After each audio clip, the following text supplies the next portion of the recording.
Joining me right now is one of those young participants, Jacob, last name Shpall. And tell us why you're here. Do you have family members who are survivors?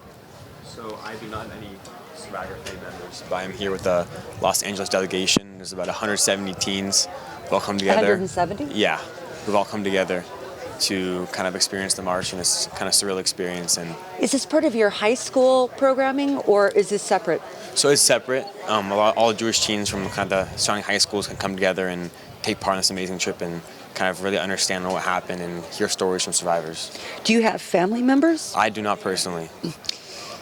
Are you Jewish? Yes, I am. And so, through your Jewish education or your family, how important has the Holocaust been in growing up and understanding about it? How much of a focus has that been for you? It's been very important. I feel like a lot of people nowadays are forgetting about it and people don't hear about it enough. So my parents and friends have really stressed to me that you need to learn about it more, you need to share the story and speak about it and educate others. I remember when I was your age, and I was raised in Colorado, spent most of my life in Israel, but I remember some of my contemporaries, my peers, had never heard of the Holocaust, which shocked me even then. But do you encounter that?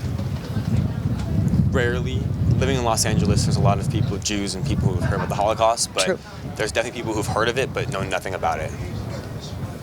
I can completely understand that. Sorry, we just couldn't quite hear you, so I'll help you there. And there's a lot of wind, as you can feel it.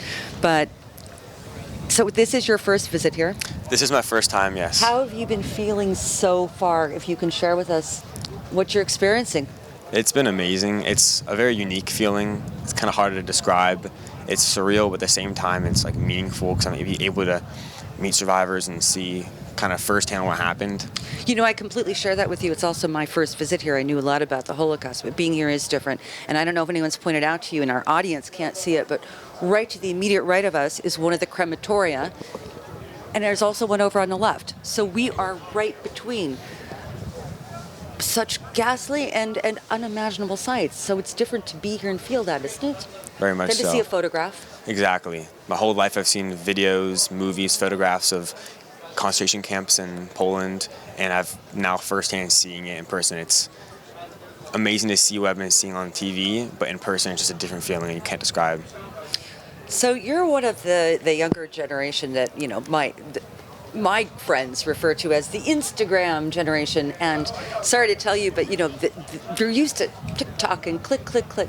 Is it hard for you or your peers or any of the participants who've shared thoughts with you, is it difficult with many young people to connect and remain interested, for example, in a documentary or a book, or a film? Because well, I know for me personally, it's something that's very important to me and I kind of find dear to my heart. So when anything concerning the Holocaust comes up, it's a lot easier for me to kind of sit down and focus. But I've noticed a lot with my peers that just even when our survivors are talking, just listening to them and not going on your phone, people have trouble doing or not talking to their friends. So it's kind of hard to watch sometimes people not give their full respect and understand that this is kind of a once-in-a-lifetime opportunity, and we're probably going to be the last generation to be able to speak with survivors in person. Absolutely. So, did you happen to, as you were marching today, meet with any survivors, spend time with them? So, not while I was marching, but we have one on our bus who we were able to speak to today and hear her stories, which is very amazing, and ask questions, which is pretty cool. It's like incredible endurance that these people demonstrate after what they've been through. And I cannot imagine how they feel coming back to these places to revisit them where they lost family members and siblings and sometimes their own children. And is that what you've been exposed to? Is that what you're hearing? Yeah.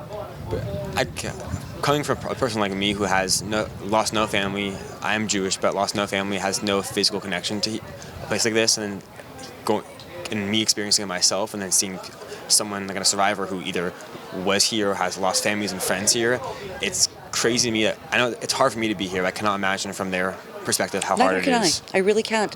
Prior to coming on the march today as part of your trip here, have you visited other death camps? Not yet. We actually got here yesterday, but I know in the next week or so we're going to be traveling around. I think we come back to Auschwitz and Birkenau tomorrow to be able to kind of fully tour them.